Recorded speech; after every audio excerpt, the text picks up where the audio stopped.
Today we have here the new 2023 Nissan Rogue. This is in a gun metallic color. It is all-wheel drive package, and here is the new updated key fob. It's okay. I kind of prefer the older one. This one does have remote start. You got your lock, unlock, and panic button. This one does not have any type of blackout package or anything. It's just your standard SV trim. It like I said, it is all-wheel drive. If you want to have all your emblems and grille blacked out, you will have to go with the Midnight Edition. They come standard LED headlights, LED daytime running lights all across the platforms. New updated emblem, of course. I like the styling on this one. You got 18-inch alloy wheels.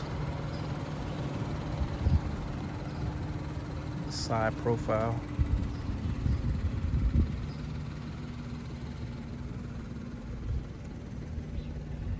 Here's the rear hatch.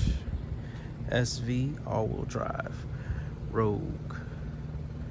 They spelled out the Rogue on the back just how they do all the other ones. Kind of miss it being down at the bottom. You have rear LED tail lights. Side profile on the left. Engine wise, we have a 201 horsepower, 1.5 liter turbocharged 3-cylinder. It makes 225 pound-feet of torque. Yep, it's good on gas because it's a 3-cylinder. To enter the rear hatch, you pull on the handle here. It is not automated. To get the automated rear hatch, you will have to opt in for the premium package, and that is an extra $2,600. You get the power liftgate with that. You get a dual panoramic sunroof, and you get your rear door shades, leatherette seats, leather steering wheel, and heated steering wheel. All of that for the premium package of $2,600. Decent sized cargo room back here. These are the all-weather mats that they have coming with the vehicle. These doors in the rear open pretty wide. It's almost like a 90-degree angle, honestly.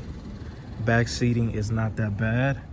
Looks pretty roomy back here. I have my 2 car seats. Kids look like they'll have enough space back here. Leg room. You have a USB-C and USB-A outlet there for your cell phone charging.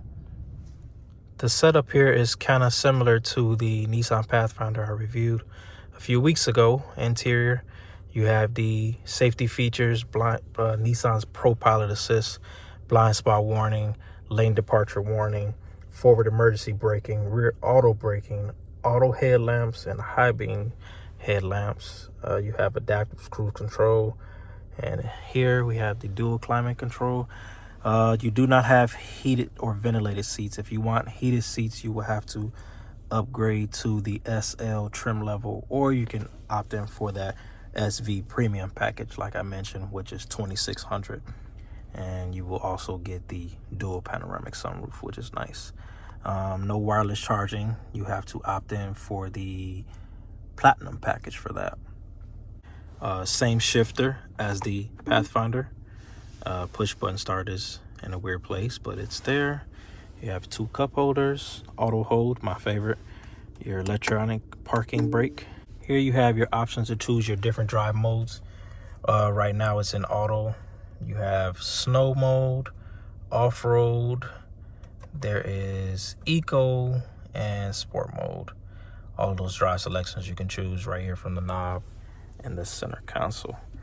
You have a butterfly-like style armrest here. Pretty decent storage you can get in there. Down below here is a pass-through bridge where you can have more storage. You have cup holders on the doors. Decent sized glove box. They went with some type of brownish interior inside up here, and then it's black down here. Soft touch. Here is the 8-inch touchscreen. It comes with auto Android and Apple CarPlay via USB. You have the XM radio and of course FM and AM radio.